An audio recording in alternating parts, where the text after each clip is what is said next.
Hola YouTube, este es Nobuigo100 y este es mi video respuesta a una usuaria que se llama Tigre Cereza, en la que ella hizo un video criticando los 10 mandamientos. Así que sin más preámbulos, empecemos.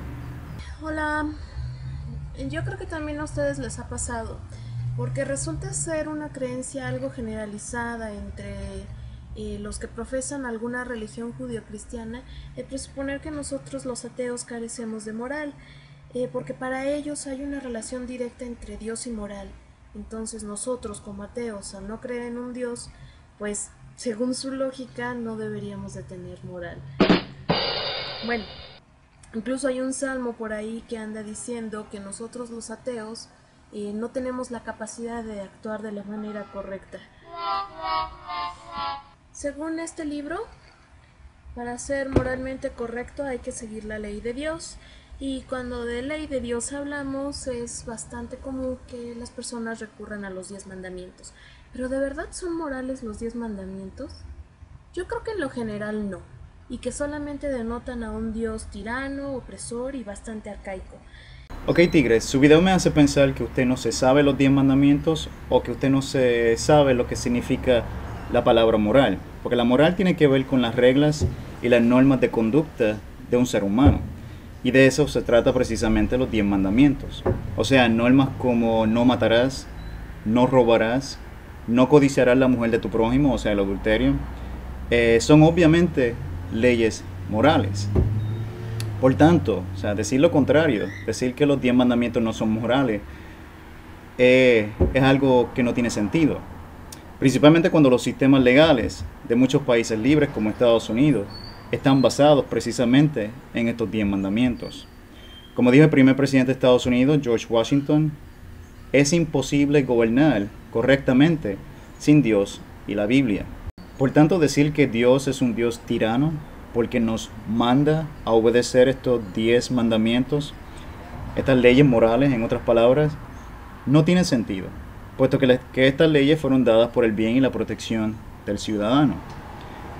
Es por eso que Jesucristo resumió estos 10 mandamientos en dos: amarás a Dios sobre todas las cosas y amarás a tu prójimo como a ti mismo. Si las naciones no vivieran según estas leyes morales, las cuales son objetivos y universales, estaríamos viviendo en una anarquía.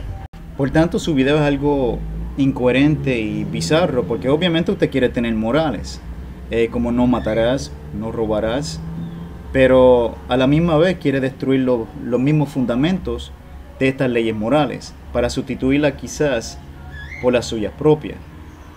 Y eso, además de ser dogmático, Tigre, es ser contradictorio, porque en tu mundo ateo todo es relativo. En el mundo ateo nada es objetivo y absoluto. Por lo tanto, te contradices a ti misma y refutas a tus propios colegas ateos. Porque para el ateo no existe tal cosa como morales absolutos. Por cierto, Tigre, la Biblia no dice que los que no creen en Dios no tienen moral. Al contrario, la Biblia enseña que todo ser humano, incluyendo los ateos, tienen la capacidad de hacer obras que son moralmente buenas. Pero eso es porque están creados a la imagen y semejanza de Dios. El contexto lo encuentran en Éxodo, en donde un Dios bastante teatral le habla a Moisés desde el cerro y le dice: ¿qué onda, Moisés? Súbele. Y ahí va Moisés. Y ya cuando Moisés está en presencia del Señor, Dios le dice: ahora, si ustedes me escuchan atentamente y respetan mi alianza, los tendré por mi propiedad personal entre todos los pueblos. A ver, espérate. ¿Dijo propiedad personal? No dijo que va a tener un lazo afectivo con ellos, ni siquiera un pacto de mutuo respeto. Eso de llamar a las personas propiedad personal me suena a mercancía, y a la mercancía humana se le suele llamar esclavitud. Ok, en primer lugar, Dios nunca trató a su pueblo como esclavos. Al contrario, antes de darle estos 10 mandamientos, los sacó de la esclavitud de Egipto. Y siempre le ha dado el libre albedrío, al igual que a nosotros, de amarlo o no amarlo, de obedecerle o no obedecerle. Segundo, si Dios es el creador y dueño de este mundo, ¿acaso eso no significa por lógica que todo le pertenece? Y 3 días después, que se deja caer Dios en el campamento en forma de truenos, y todo el pueblo estaba que temblaba ahí en sus casitas de campamento, porque Dios mismo venía bajando del monte. Y el monte Sinaí estaba que echaba humo, porque Dios había bajado en forma de fuego. ¡No, hombre! Ni Broadway trae un espectáculo tan cabrón como el que Dios traía. Dios hablaba en trueno y Moisés le contestaba. ¿Qué onda, Dios? Aquí, ya sabes, reuniendo al pueblo. Sí, Dios, todos tienen un chingo de miedo. No, Dios, no. Sí, Dios, no vuelvo a decir palabrotas, está bien. Está bien.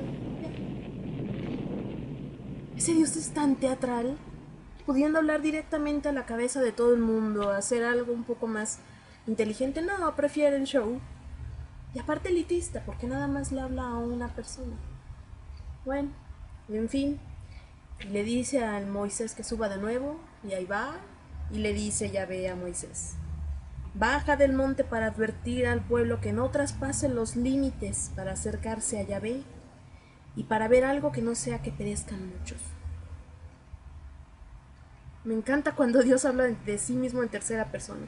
Un poquito después vuelve a repetirlo, y dice: anda, baja del cerro y sube luego con Aarón, pero que los sacerdotes y el pueblo no intenten traspasar el límite para subir hacia Yahvé, no sea que él los deje tendidos en el suelo.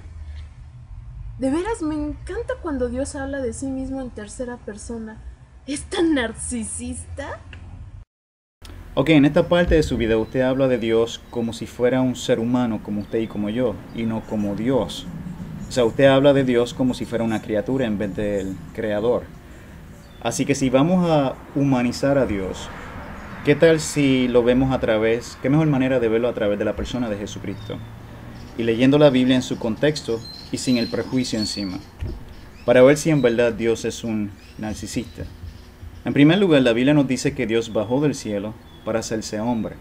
Nació en un pesebre, vivió una vida humilde en la que se identificó y sintió compasión hacia el pecador, hacia los pobres y hacia los marginados de la sociedad, lo cual muestra empatía de su parte.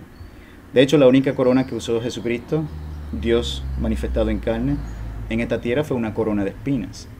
Eso no suena como una persona narcisista. Al contrario, el mismo Jesucristo criticó fuertemente esta clase de personas y les dijo a sus discípulos que el Hijo del Hombre no vino para ser servido, sino para servir y para dar su vida al rescate de muchos. Cosa que un narcisista no haría, porque el narcisista no ama a nadie sino a sí mismo. Sin embargo, usted dice que Dios es un narcisista porque se cree grandioso, especial y único en su clase. A lo que yo respondo: bueno, si Dios es el creador, si Dios es perfecto y todopoderoso, si Dios es el dador de la vida y de la salvación, y no tiene competencia porque es el único Dios que existe, pues ¿acaso eso no lo hace grandioso, importante y sobre todo especial y digno de admiración? Dios no está obsesionado o en búsqueda de la perfección o de poder, porque estos atributos son parte de su naturaleza. Si Dios no tuviera estas características, entonces no sería Dios.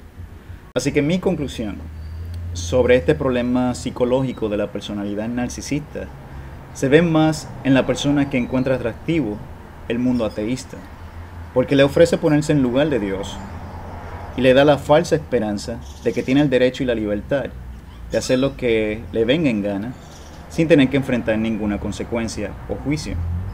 Pero la buena noticia es que hay otra alternativa de vida disponible para nosotros a través de Jesucristo nuestro Salvador, pero la decisión es suya. Dios le bendiga.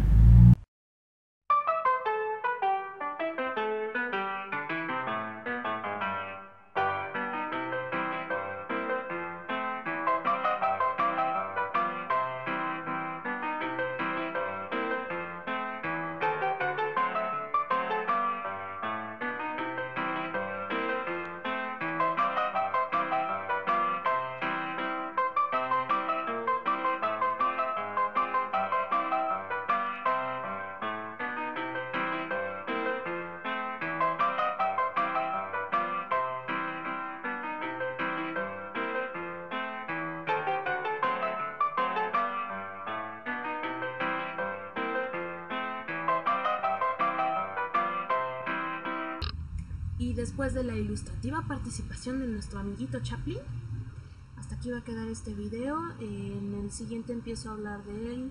Primer mandamiento: amarás a Dios sobre todas las cosas. Nos vemos allá. Besos.